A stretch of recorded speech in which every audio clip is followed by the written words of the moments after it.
السلام عليكم ورحمة الله.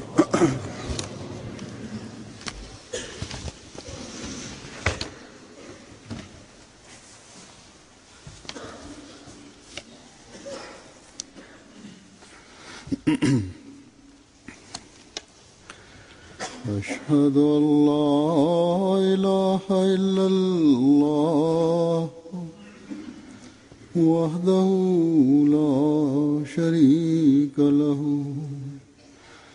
وأشهد أن محمدا عبده ورسوله أما بعد فأعوذ بالله من الشيطان الرجيم بسم الله الرحمن الرحيم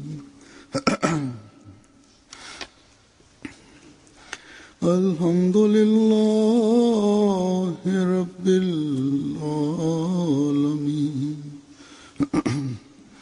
الرحمن الرحيم مالك يوم الدين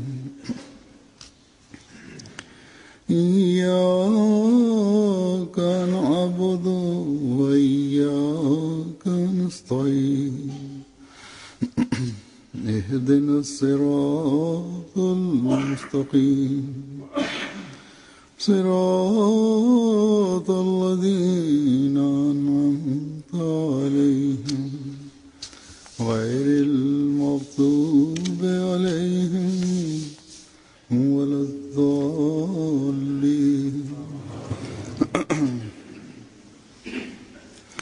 والسماء ذات البروج واليوم الموعود وشاهد ومشهود قتل أصحاب الأخدود النار ذات الوقود النار ذات الوقود إذ هم عليها قود وهم على ما يفعلون بالمؤمنين شهود وما نقموا منهم إلا أن يؤمنوا بالله العزيز الحميد الذي له ملك السماوات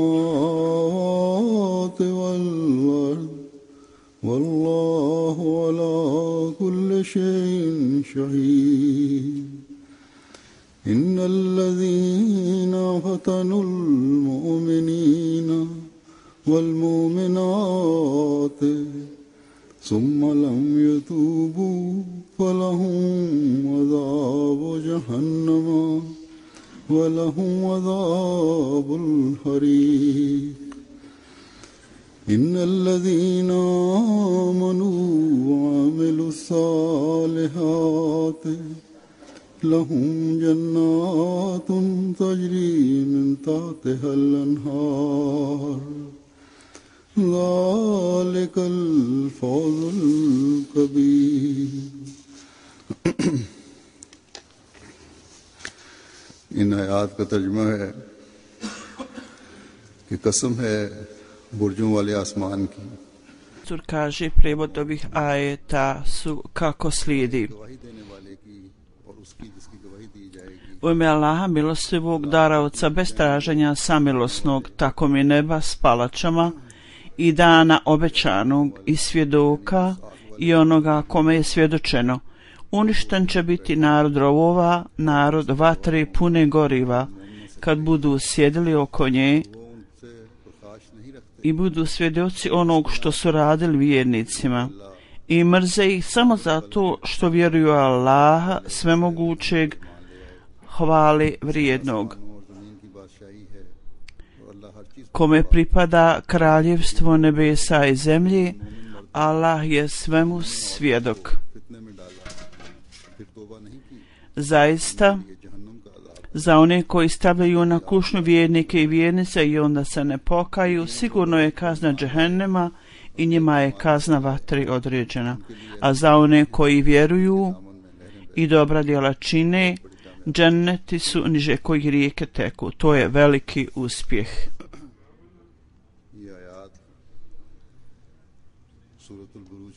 Huzur kaže, ovi ajeti su iz sure Al-Buruđ, 85. sura iz časnog Kur'ana, u kojoj je spomenuto stvarno učenje Islama. Rečeno da će biti sačuvano to učenje cijelo vrijeme i također za oživljavanje Islama spomenuti obećan Mesija alaih salam, to jest obećan Mesija alaih salam i njegova zajednica, njegov džemat, i oni spomenuti su oni koji će suprotstavljati toj zajednici, tom džematu, i članovi ovog džemata su pripremljeni da se žrtvuju, da daju žrtve, to jest da treba da budu spremni da izdrže svu opoziciju, suprotstavljanja s kojima će se suočiti, i da će biti takve teškoće i torture i kazne koje će ostati za dugo vremena, trajati dugo vremena.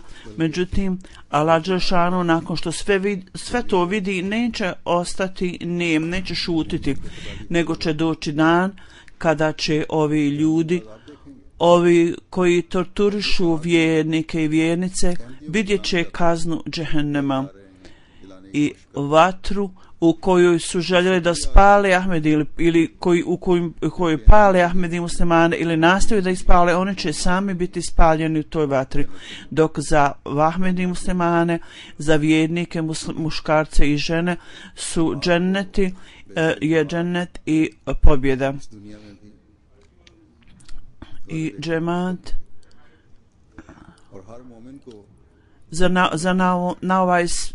na ovom svijetu je za džemat obećanje o pobjedi, i svaki musliman vjernik, svakom vjerniku je data radosna vijest o džennetu. Ovo je kratki sadržaj ajeta koji sam spomenuo. Kad idemo u detalje ovih ajeta i kad se zamislimo nad stanjem džemata u ovih dana, dok u to vrijeme povećana je naša vjera u istinitost časnog Kur'ana i također ojačana dalje vjera u istinitost časnog poslanika sallallahu alejhi ve sellem, i također vjerovanje u poslanje Allaha dželešanu se uvećava i ojačava. Kako je na način predskazanja prije oko 1500 godina ili 500 godina spomenuto je nešto i naslikana je slika ispred nas, i upravo tako, tačno tako se je to ispunilo danas. I da će uprko svega ovoga Islam cvjetati. Možda to bude ograničeno u nekim oblastima, međutim ovo daje uvjerenje da će se to tako dogoditi i događa se upravo tako.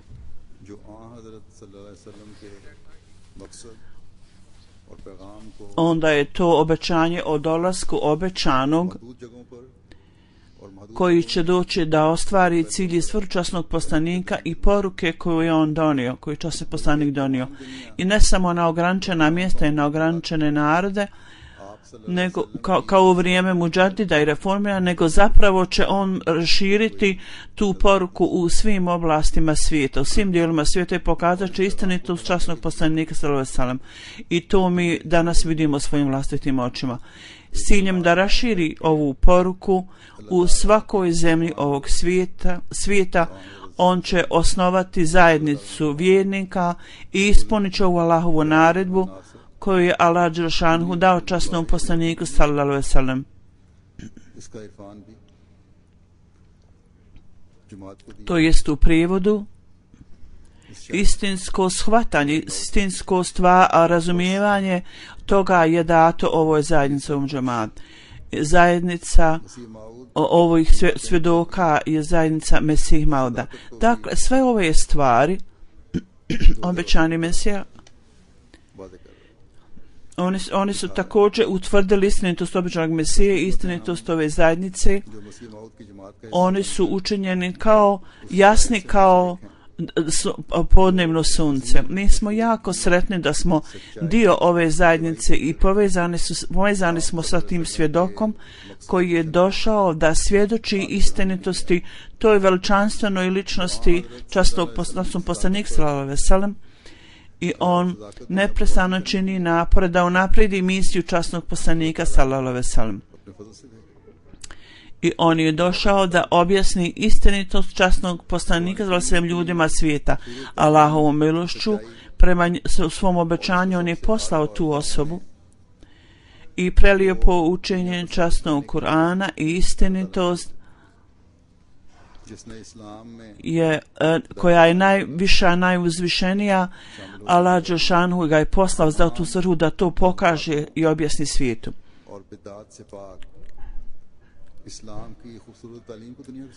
I sve ove novotarije i loše stvari on je očistio islam od svega toga i predstavio prelijepo učenje islama svijetu,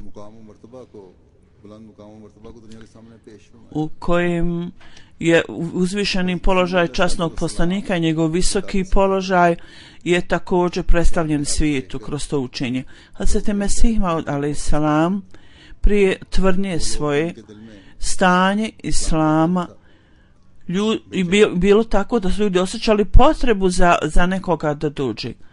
Ljudi koji su imali ljubav prema islamu u svom srcu postali su uznemireni gledajući na stanje islama u to vrijeme. U prijevodu ovog hadisa kaže: ništa nije ostalo od islama osim imena.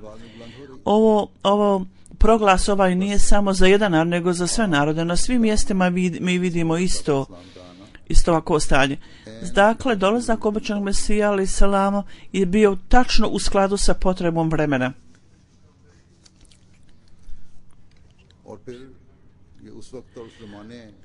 I onda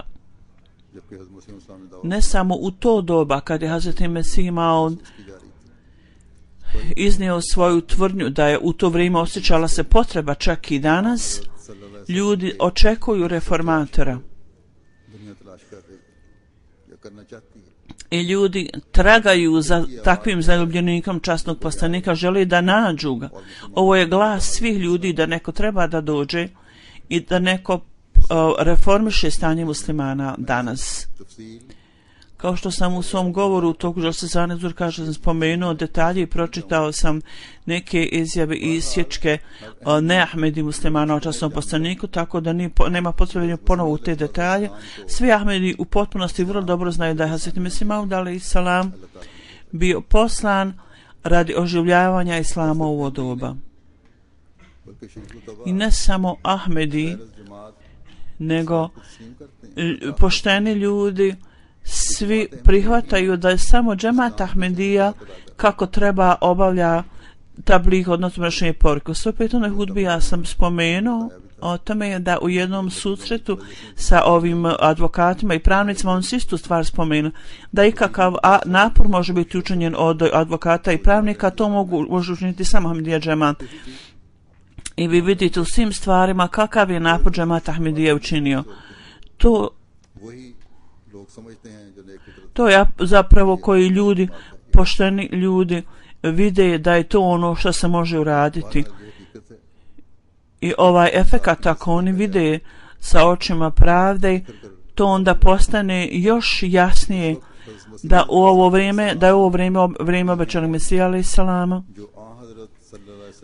koji svjedoči istinitosti časnog poslanika sallallahu alejhi ve sellem, i ne možemo naći nigdje ravnog tome. Kao rezultat njegovog učenja, onda džemat kojeg je on osnovao, to je zajednica, to je takva zajednica koja se uvijek nadmeće i oni uvijek, koji god su jezici ispruženi da izgovaraju ružne riječi i ruke, džemat nas je to zaustavi. Kakva je reakcija ovih ljudi? Reakcija ovih ljudi je takva da zapravo daje još više mogućnostima i prilika antiislamskim silama da govore protiv islama i otvaraju svoja usta i rugaju se i ismijavaju časnog poslanika sallallahu alejhi ve sellem. Zato jer kad vide da takozvana ulema oni izdaju neke fetve i odluke i njihove fetve su za ubijanje ljudi u njihovim vlastitim zemljama, da uništavaju svoj vlastiti imetak i pale i ubijaju svoje vlastite ljude. To je reakcija ovih ljudi. Međutim, kad oni vide reakciju Ahmedi muslimana, oni vide kako smo mi zajednica. Zatim među drugim muslimana ima također poštenih ljudi, imaju u sebi plemenitosti. Kad oni slušaju ove stvari i kad vide istinsku sliku islama koju Ahmedi muslimani predstavljaju, oni budu postiđeni, neki oni budu postiđeni.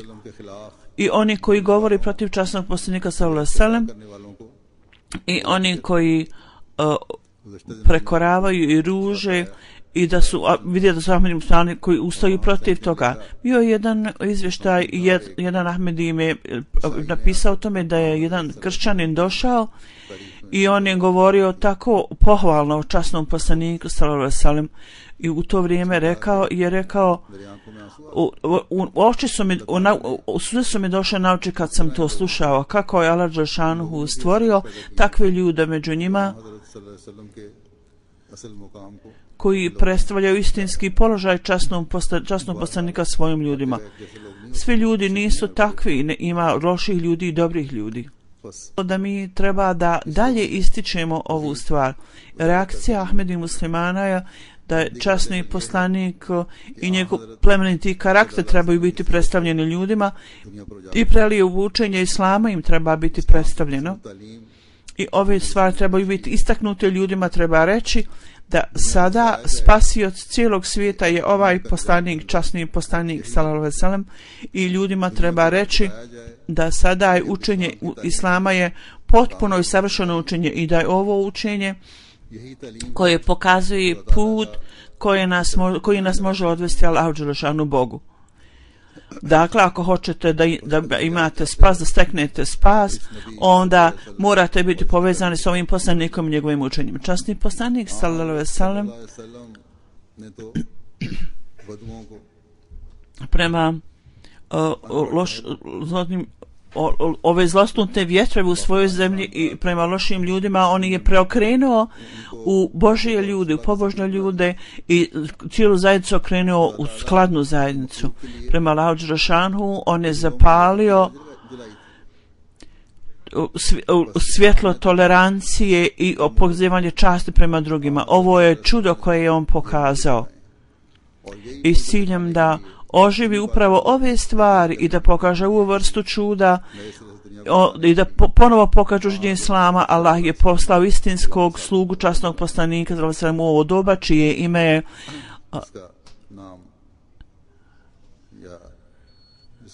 i koji je spomenut u ovim ajetima riječu šahid, što znači svjedok.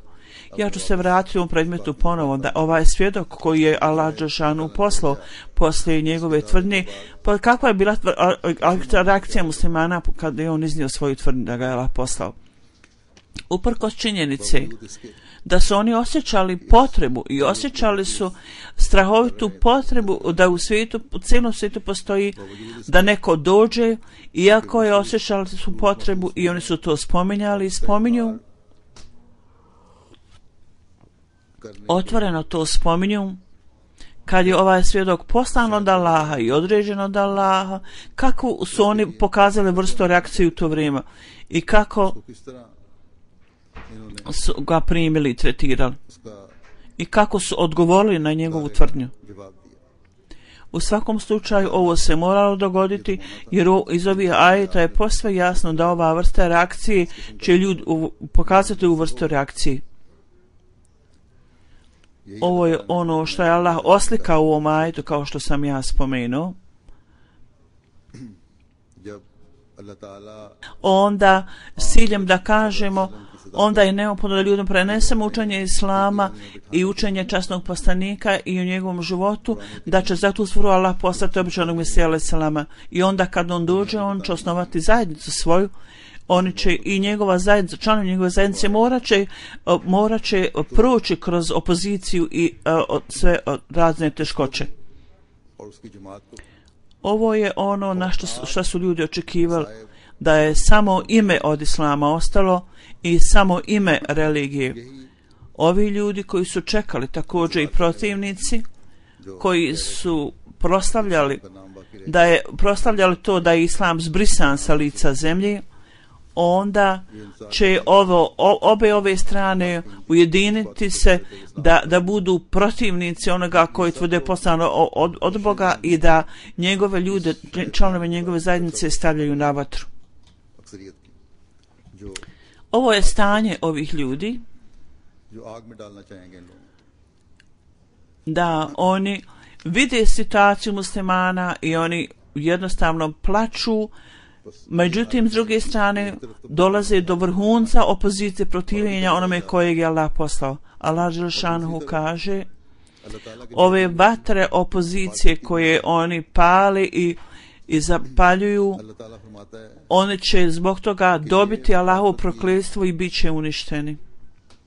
Međutim, vjernici ne trebaju biti samo sa tim zadovoljni. Vjernici moraju dati žrtve, podnijeti žrtve, i ove žrtve neće biti privremene i kratkotrajne i određene samo određeno vrijeme, nego s vremena na vrijeme ova vatra opozicije će biti tu, bit će prisutna, i proganjanje i tortura Ahmedi će biti stalno ponovo i ponovo provedena i učinjena.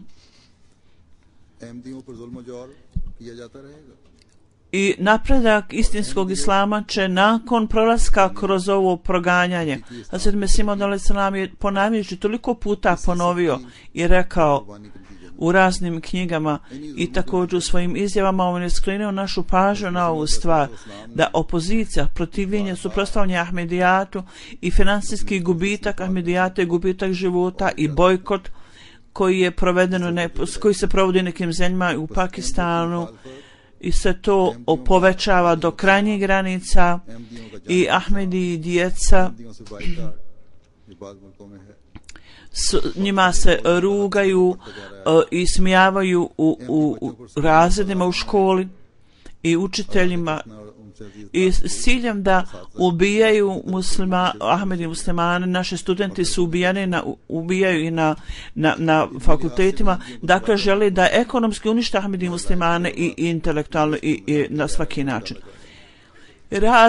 Razne vrste vatre će biti zapaljene, razne prirode, i razne vrste vatre će biti prisutne na koji će one stavljati Ahmedi muslimane. Nedavno uznemirenje 73. godine koje je bilo, oni su Ahmedi zapalili za Ahmedi kuće i nastojali su da zapale žive Ahmedi muslimane u njihovim kućama. Isto tako policija i drugi ljudi samo su gledali to, ništa nisu radili, i drugi ljudi su također bili u to upleteni, umiješani. Časni poslanik sallallahu alejhi ve sellem, rečeno mu je unaprijed od Allaha dželešanohu da to obećanje da će biti uzdignuta osoba radi oživljavanja Islama, da taj obećani će biti poslan i ljudi će vjerovati u njega, i na te ljude će biti nametnuta ogromna tortura i mučenje od strane muslimana. Ovo je također dokazano iz raznih hadisa, govora časnog poslanika sallallahu alejhi ve sellem, da ovo iskvareno stanje muslimana, kad to bude takvo stanje muslimana, onda Allah dželešanuhu će pitati časnog poslanika o njihovom stanju. Njegov odgovor će biti: dok sam ja bio tamo, oni su bili u redu, međutim oni su se skvarili poslije mog odlaska. Isti odgovor je dao Hazret Isa alejhi selam i će dati u stvar kad ga Allah bude pitao za njegov umet. S ciljem da popravi ovu iskvarenost, Allah će ponoviti ovo svoje obećanje, ispuniti obećanje, bit će poslan obećani Mesija i onda će ovi ljudi zapaliti vatre suprotstavljanje protiv njega. Hazreti Mesih Maud alejhi selam nas je pripremio lično i na raznim mjestima u svojim knjigama i svojim izjavama. On je tako rekao da nas pripremi za to. I on je spomenuo da mnogo tortura, mučenja i kušnji i teškoća će biti tu, i na jednom mjestu kaže svi ovi ljudi koji budu strpljivi do kraja, neka znaju da će biti zemljotresa i vjetrova opozicije i nacije će im se rugati i ljudi i neće voljeti i mrzit će ih, ali će oni na kraju biti pobjednici. I vrata Allahovi blagoslova će biti za njih otvoreni. Allah dželešanu obraćajući mi se rekao, čem se ja kaže, da trebam reći članima svog džemata da oni koji vjeruju i koji budu imali takvo vjerovanje da nema nikakvog izmišljanih svjetskih ciljeva, da je to takva i da imaju takvu vjeru da ne postavljaju pitanje ni u kakvom stepenu o svojoj poslušnosti. Takvi ljudi će pokazivati čvrstinu i istrajnost. U svojoj knjizi Pobjeda Islama on kaže, pobjeda će biti za istinu i za Islam. Doći će dan pobjede i sunce će se ponovo uzdići sa istom slavom kao prije, ali ne sada, jer neophodno je da nebo zaustavi ovo utezanje sunca sve dotle, i ukoliko da potpuno svojom predanošću ne budemo spremni da gubimo svoj život na tom putu i da za taj cilj budemo spremni izgubiti svu svoju udobnost. I da ljudi će praviti vas objektom svojih tortura i mučenja. Vi treba da stvorite vrlo posebnu uznemirenost i brigu u svojim dovama i ibadetu. To je vaša dužnost. I ukoliko i sve dok ne žrtvujete svaku svoju udobnost i ne budete spremni da prihvatite svaku poniženje Islama, to se neće dogoditi. Neće se dogoditi pobjeda Islama. Pobjeda Islama i njegov vraćanje u život zahtijeva žrtvovanje od nas. To jest da treba da žrtvujemo se i na toj osnovi ovisi konačna pobjeda Islama. Znači, konačna pobjeda je naša i pobjeda Islama je sigurna, a ona je povezana sa Hazretim Mesihom Maud alejhi selam i njegovim džematom, Ahmedija džematom. Međutim, mi moramo raditi teško i učiniti maksimalni napor u ovom poglavlju. Allah dželešanu suri Allah je skrenuo našu pažnju da radi čuvanja svoje vjere morate biti spremni da izgorite u vatri. I ovdje je naslikana slika da s vremena na vrijeme vatra opozicije koja je na primjer u Pakistanu učinjena je, napravljena, provedena je i ljudi pale ove vatre i zadnjih 2 godine. Stanje koja je tamo i porast ovoga nema tome ravnog prije. I žrtvovanje života koji su dali članovi džemata zadnjih 2 godine nema premca. Dakle, ova žrtva neće biti izgubljena. Ovo će nam pokazati pobjedu. Allah dželešanuhu nam je dao uvjerenje i zadovoljstvo o ovoj pobjedi i također historija svjedoči ovoj stvari, ovom stavu.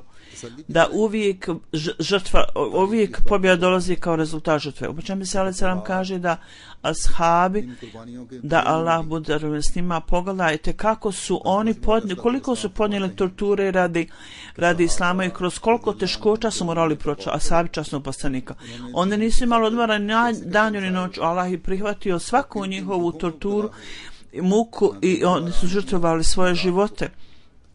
Ove riječi obećano Mesija alejhi selama, ove riječi koje je on rekao i riječi koje je koristio da očekuje žrtve od svojih članova džemata, Ahmedi muslimana također.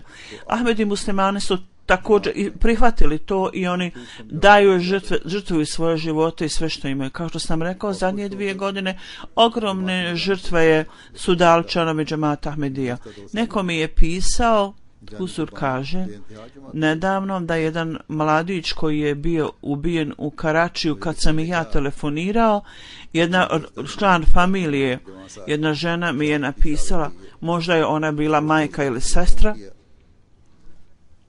ona kaže, možete nam čestitati da je naša kuća također dobila odlikovanje i slavu šehida. Bilo da su to u šehidi Lahora ili Karačija ili bilo kojeg drugog mjesta, ovaj duh žrtvovanja je svuda u svakom Ahmedi muslimanu. I Ahmedi to u potpunosti razumiju, da u tome leži naša pobjeda. O protivnici Ahmedijata, neprijatelji Ahmedijata. Toliki šehidi koji ste vi nama učinili nakon ubijanja ovolikih ljudi u Lahoru, ubistva, nakon što ste ubili ovolike ljude, vi niste mogli uzdrmati vjeru nijednog jedinog Ahmedi muslimana niti promijeniti njihovu vjeru. I nećete biti u stanju da uzdrmate vjeru u Ahmedi muslimana. Neće biti nikakve promjene u njihovoj vjeri uopće. Ako Bog da, inšallah, ako Bog da s Božjom voljom, Ahmedi razumiju istinski duh žrtvovanja. I on će i dalje imati takvo razumijevanje. Oni imaju potpuno shvatanje da radi oživljavanja Islama potrebne su sve vrste žrtvava i određeno je da budu date, da se moraju dati. Kao što sam spomenuo, u pogledu ovog šehida, ovog ubistva u Karačiju, nedavno u toku jedne sedmice ili nekoliko dana 3 ljudi su bili ubijeni, bili su šehidi. I bilo je neki ljudi su povrijeđeni i stanje jednog od njih je vrlo kritično. Međutim, kao što sam spomenuo, njihova rodbina i njihova vjera, niko ne može uzdrmati njihovu vjeru. Ja sam naveo jedan događaj što je jedna žena rekla. Isto tako neprijatelj nastoji sve što može da spali kuća Ahmedi muslimana. Međutim,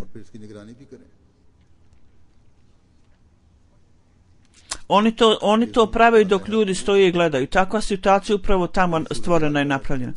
Pogledajte kako oni nameću Ahmedijama razne gubitke i bol i ljudi to gledaju. Oni jednostavno sjede i ništa ne čine o tome. Oni tako nastoje da spale Ahmedi muslimane. Kao rezultat toga, ovi protivnici, napori koji oni čine i ovo što oni rade, jedan primjer toga je da kad jedan član familije bio ubijen, ovo se odnosi na Karači, čuli smo da jedan hodža je došao u bolnicu i ponio svoje sledbenike također da stavi pritisak na doktore da ne liječi tog čovjeka. Oni su samo gledali i nikako liječenje nije dalo ovom čo. Prvo su ga pucali u njega, onda su išli za ovim ljudima u bolnicu i gledali su i vršili pritisak na doktora da ne liječe ove ljude. Potpuno su ovo nepravedni ljudi i tlačitelji koji sve ovo rade u ime časnog poslanika. Ovo je najveća nepravda da oni koriste ime Muhameda alejselama da prekriju svoje tlačenje i mučenje. On će sigurno biti zgrabljen od Al-Đelešanu i doći pod Allahovu kaznu. I skupa s njima on će okupiti nepismene ljude i poticati njihova osjećanja i poticati ih, huškati na stvari protiv Ahmedi muslimana. Kao što sam rekao, oni vrlo dobro znaju potpuno protiv učenja časnog poslanika u ime njegovo oni čine sve ove napade i agresiju protiv Ahmedi muslimana. Allah kaže, za njih je kazna džehennema i kazna gorenja, kazna vatre. Kazna na ovom svijetu i na budućem, na oba svijeta. Dakle, ako se oni ne pokaju, kao što Allah Đelešanu kaže, Ako se oni pokaju, možda im bude oprošteno. Međutim, ako se ne pokaju i nastave da čine agresiju i tlačenje pritisak protiv muškaraca i žena, protiv vjernika, onda i u ovom životu, također i poslije smrti, za njih je određena kazna. Ovo Allah dželešanu kaže. Vjernici trebaju biti sretni jer za njih je džennet i bašte hlada u kojima teku rijeke. Dakle, namećući sve vrste torture i protivnici u svom vlastitoj zamisli, oni možda misle da oni pale ove vatre opozicije protiv nas, međutim za vjernika je hladna sjenka i hladna sjena i hladna voda da se osvježi, a za neprijatelje trajna vatra. Ahmedi nekad se općenito nekad se brinu, općenito oni su hrabri ljudi, međutim ne treba da se brinete. Ja kažem Ahmedi muslimanima da žrtve Ahmedi muslimana zapravo su dobili potvrdu prihvatanja prije 1400 godina. Dakle, ovo nije obična čast koja je njima data. Svaki Ahmedi musliman, bilo da je u Pakistanu ili Indoneziji ili u Indiji ili bilo gdje drugo ili u malom gradu u arapskim zemljama, neka znate sve ove vatre koju su protivnici stvorili, ovi ljudi koji prolaze kroz to i svaki Ahmedi koji je bio torturisan, da time što oni neprijatelji govore vi ne vjerujete u Muhameda alejhi selama, vi ne vjerujete u Hatamun Nebiyin i tako dalje, njihovo negiranje da meni muslimani vjeruju u Hatamun Nebiyin i Muhameda alejhi selama, kad oni to sve moraju da slušaju i kad slušaju uredljivi riječ protiv časnog poslanika, ova njihovo strpljenje i žrtve koje Ahmedi muslimani svi podnose ovim situacima, da im Allah dadne džennet vječnosti na drugom svijetu. Prije nekoliko dana je jedan vrlo prljav pamflet bio objavljen gdje je slika običnog Mesije također bila. Ovo su Ahmedi objavili i bio je skup tamo održavan, neki ljudi su isto tamo stajali i ljudi su išli preko toga, hodali preko toga, gazili. Oni su mislili neuzbillah da oni gaze preko slike obećanog Mesija alejhi salama i u svom razmišljanju oni nastoje da ponize obećanog Mesiji i da mu se osvete. Ovo je njihovo razmišljanje i ovo će učiniti da za njih bude određena kazna vatre. Kao što sam rekao, u Karačiju su bila nedavno 3 ubistva, 3 šehita i protivnici Ahmedijata sada su još više aktivni u Karačiju i oni uzimaju za metu Karači i ja ću klanjati dženazu za ove šehide, da Allah dželešanu uzdigne položaj ovih šehida, ovih ubijenih i svi ovi ubijeni, svi šehidi, svaka kap šehida će rezultirati u napretku Ahmedijata i učiniti još bilion puta uvećati. Nema sumnje da se od džemata Ahmedija traže žrtve, ali mi također treba da molimo Allaha da Allah dželešanu primi ove žrtve i da nam pokaže pobjede sve više. I ovi ljudi, i ima nekih ljudi koji su bolesni, povređeni, molim vas učite dove da Allah dželešanu im dadne puni oporavak. Ja ću sada spomenuti nešto o ovim ubijenim, ovim šehidima u Karačiju. Prvi je Saad Faruk sahib, sin Faruk Ahmed Kalona. On je bio ubijen 19. oktobra u Karači. I Saad Faruk sahib,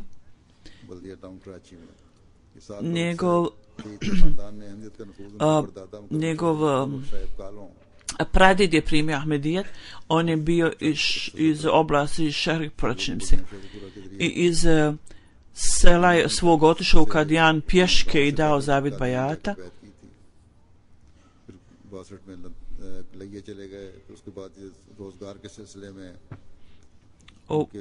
Otac ovog ubijenog šehida ili došao u Karači i započeo tamo posao. 1986. ovaj čovjek mladi je koji je ubijen bio je rođen. On je tamo završio fakultet i imao svoj posao. 15. oktobra, samo prije nekoliko dana prije ubistva, je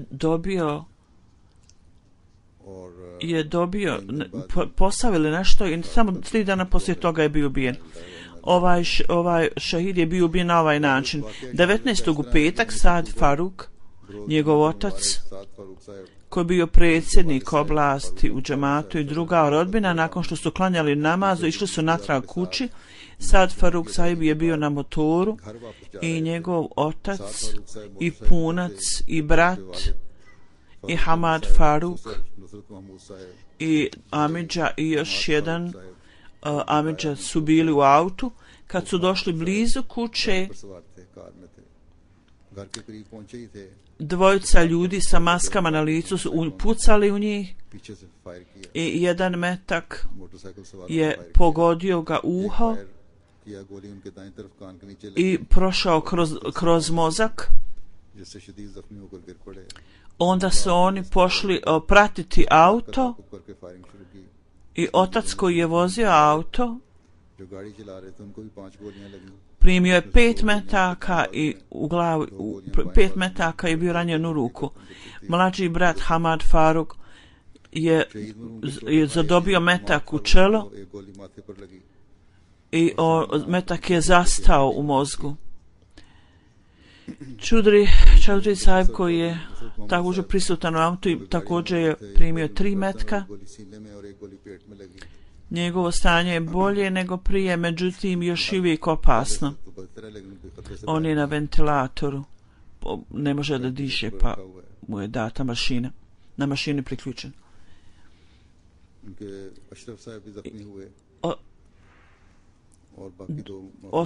Preostalih dvojica putnika su ostali sigurni, nisu povrijeđeni. Ovaj događaj se dogodio i njegov otac je nastavio voziti i kad je bio već ranjen, međutim kad je vidio da njegov sin leži, on je zaustavio auto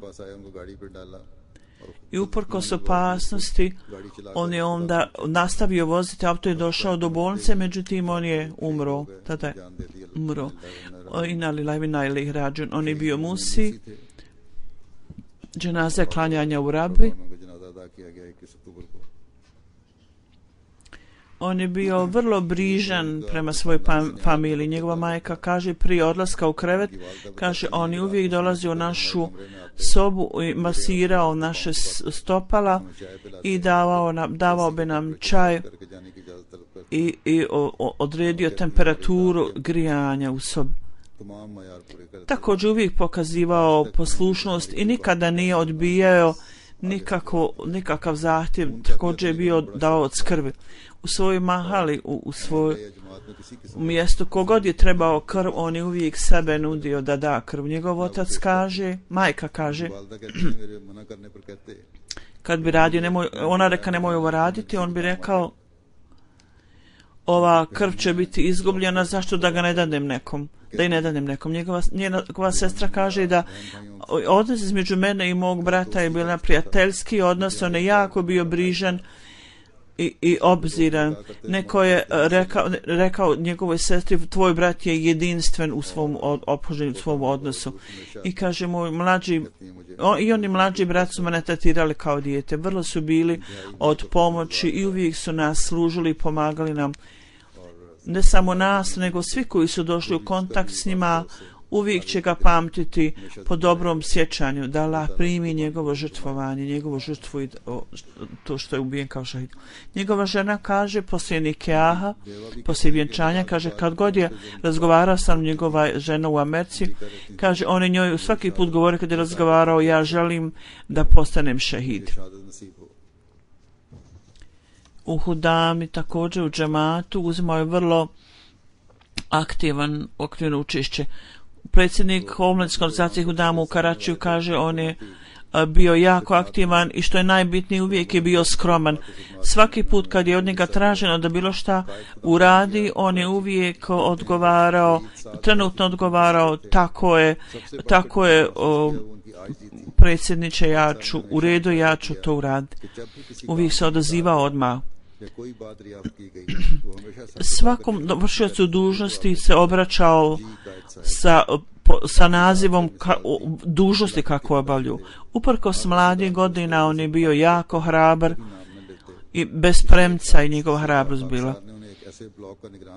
On je obavljao dužnost džemata i do vrlo kasno u noć izvještavao je o svojim aktivnostima i kaže, ja sam mu govorio da vodi brigu o sebi, međutim njegova ljubav je vrijedna da se opiše i svi koji su bili vezani za njim, koji su radili s njim, on je vodio brigu o svim ovim ljudima i pazio na njih. Njegov otac je bio povrijeđen. Nije mu rečeno da mu je sin umro i bio je u bolnici, međutim on je rekao, ja znam da je on ubijen, mene to ne boli, pokažite mi u lice mog ubijenog sina, mog šehita. Tako da je otišao do njegovog kreveta i poljubio ga u čelo. Taj šehid čiji otac i majka i sestre imaju ovakva osjećanje šta neprijatelji mogu uraditi o tom, kakvu oni štetu mogu nanijeti ovakvim ljudima, nemoguće. I također njegov punac je povrijeđen i njegovo stanje je vrlo kritično.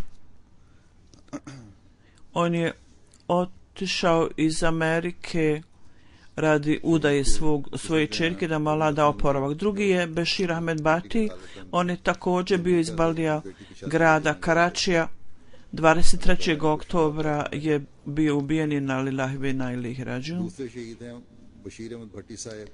Ahmedijat je došao kroz njegovog djeda u njegovu porodicu, Berekat sahiba.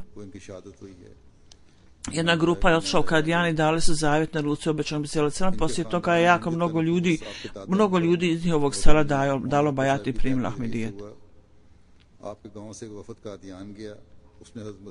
Njegovi preci su bili iz Bajuri, iz Kašmira i također su se preselili, smjestili u Sinde erije. Bešir Sahib je tamo također bio. Događaj se ovako dogodio. U Beldija tamo bila je radnja, on je tamo sjedio oko 9 sati i dva čovjeka na motociklu su došli. Jedan je pogodio, pucao 3 puta u njega, jedan ga je pogodio u vrat, jedan u prsa, bio je odveden u bolnicu, međutim na putu je umro i na lillahi ve inna ilaihi rađiun. On je imao 67 godina, bio rođen u Kašmiru, nije bio obrazovana osoba, međutim radio je naporno. 1884. je prešao u Karači i radio u nekoj fabrici. Također je otvorio radnju uz svoju kuću u mješovite robe, tako da je dobro pazio na svoju djecu. Imran Nasir, jedan od njegovih unuka, on je studirao na fakultetu Džamija Ahmedija.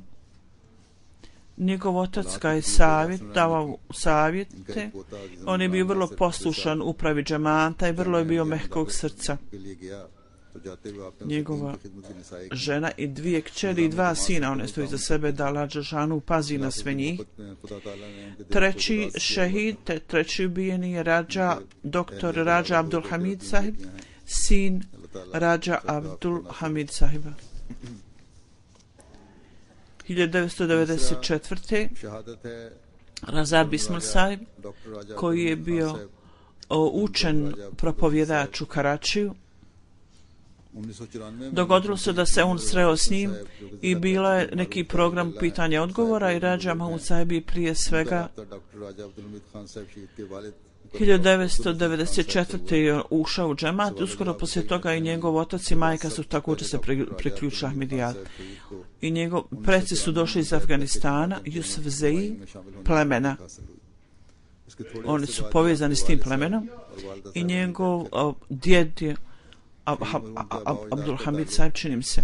On je bio glavni sekretar i upravljač neke oblasti. On je bio rođen u Karačiju, Maldijatam gradu, je obrazovao se i onda openzionicao iz mornarice.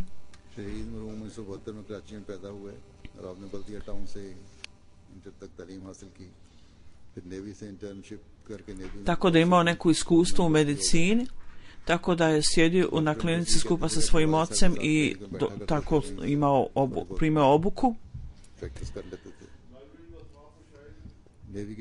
Tako od 24. čini mi se su došla dva napadača na motorima. Jedan je sjedio na motora, drugi je ušao u kliniku i ispucao 3 metka, ispalio 3 metka. U desni obraz, jedan metak ga je pogodio, a drugi u gornji dio glave, a treći u donji dio, tako i u rame. Tako poslije 3 metka on je namjesto bio mrtav i nalilahi min ilaihi rađiun. Ovo je također bio bajat 1974. Međutim, on je služio u Tabligh departmentu za prenošenje poruke. Bio je na dužnosti u Tabligh departmentu i također je bio sekretar za Novi Ahmedi. Bio je vrlo ljubazan, dobrog morala i uvijek je na licu imao osmijeh. Vrlo ponizan. I njegova žena kaže da je bio vrlo brižan muž i otac. Njegova pohodnost i poslušnost kalifatu je bila izvanredna. Njegova žena kaže to su njegove jedinstveni odlike vrline. Kaže da u oblasti je bila napetost i dan prije ovog događaja neki Ahmedi su se iseljavali iz ove oblasti. Tako da na ovaj način neprijatelji će biti uspješni. On je bio vrlo emotivan i rekao ja se ne bojim i moja želja je da ja budem ubijen na Allahovom putu. I onda kad su ga pitali zar se ne bojiš, ona je također rekla ne, ja se ne bojim. Ja također želim da i ja budem ubijena na Božjem putu. Žena kaže njegova da ima 3 kćerke vrlo mlade. Molim vas, činite dove za njih, da Allah Đelšanhu učini da njihova budućnost bude dobra i da Allah sve njih pazi na njih. 4. ubijeni, 4. šehid je Rijaz Ahmed Besira. 4. Munir Saib Batra iz Katalijan.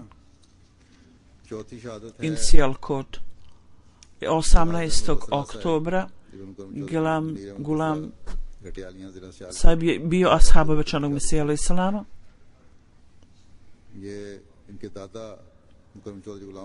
On je bio iz potomak od te loze.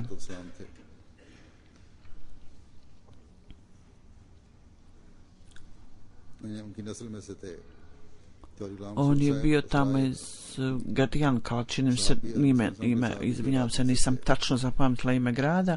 On je bio otamo. U njegovom selu je postojalo neprijateljstvo i njegov stariji brat je ranije bio ubijen. Onda neki od njegove rodbine nastavili su sa svojim neprijateljstvom. Izgledalo je da on nije direktno bio umiješan u to, međutim što se tiče služenja džematu, služenja na zajednici, on je bio dobro poznat u oblasti. I neki ljudi su mu se suprotstavljali, pogotovo hođe koji su nedavno došli u oblast, oni su huškali neprijatelje njegove da ova lično neprijateljstvo preobrazi se i neprijateljstvo prema džematu. I kad je on bio ubijen, oni su rekli mi smo ga ubili to što je bio Kadijani. Tako od 18. oktobra poslije iša namaza on je bio na dužnost skupa sa omladincima. Kad su se vraćali na putu, nepoznati ljudi su ga oteli i pucali u njega i na licu mjesta je bio ubijen. Bio je vrlo aktivan na dužnostima džemata. 4 godine je bio predsjednik omladinske organizacije, 6 godina na zimu u Mumi i sada je bio sekretar sekretar neke druge neko odgodilje.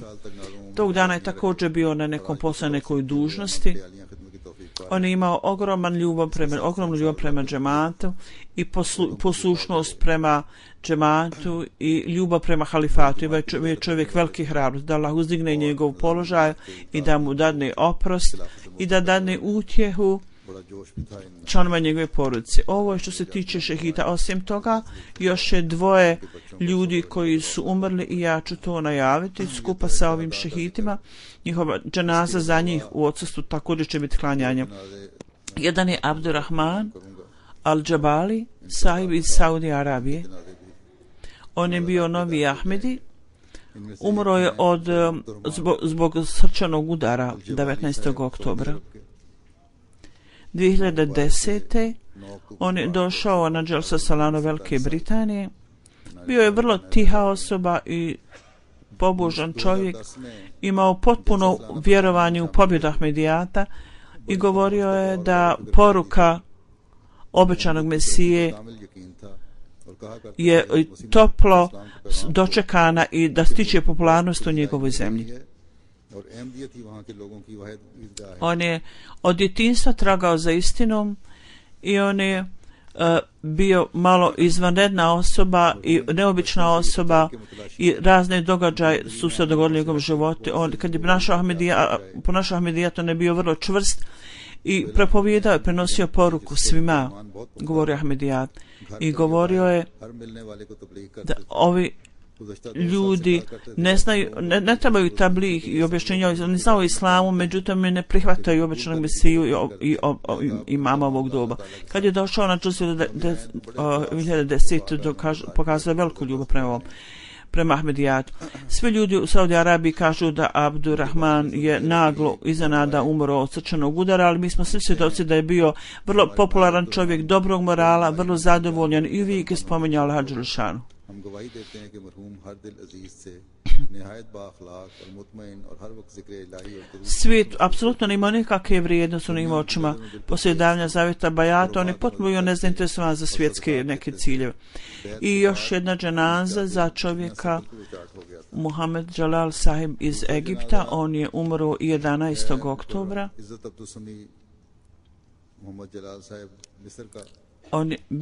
On je otac Halid Sahiba.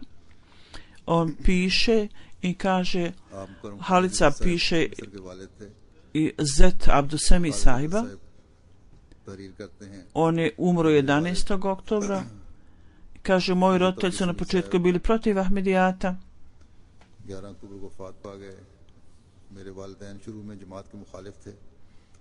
Suprotstavljali su se džematom, međutim, kaže, kad sam ja govorio svojim bratom Ahmedijatu, oni su govorili, mi smo također muslimani kao i vi i nema nikakve potrebe da potpisujemo bajat form. Kad je 2010. oni su vidjeli MTA i oni su saznali ko su moji prijatelji. Kao rezultat toga oni su 2010. dali Zavid bajat. On je bio vrlo pobožan čovjek i redovno tahadžud namazu i donosio uvijek halal zaru svojoj djeci i prenosio im tradicije časnog poslanika. Prvi put 1991. čini mi se, ovaj čovjek kaže, prvi put sam bio na hađu sa njim, da Allah primi njihove namjere i želje, da Allah dželešanu ispuni njihove želje i da im dane oprosti i uzvišene položaje na ahiretu i čuva njihove familije.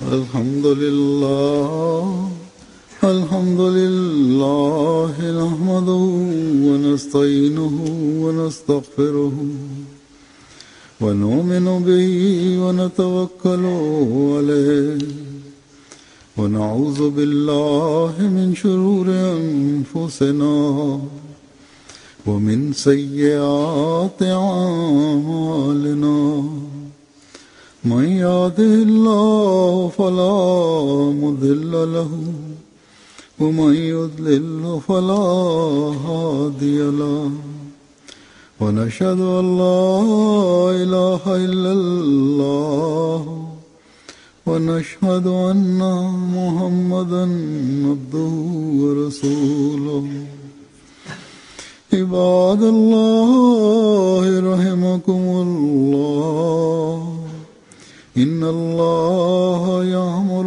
بالعدل والإحسان وإيتاء ذي القربى وينهى عن الفحشاء والمنكر والبغي يعظكم لعلكم تذكرون اذكروا الله يذكركم وادعوه يستجب لكم ولذكر الله أكبر.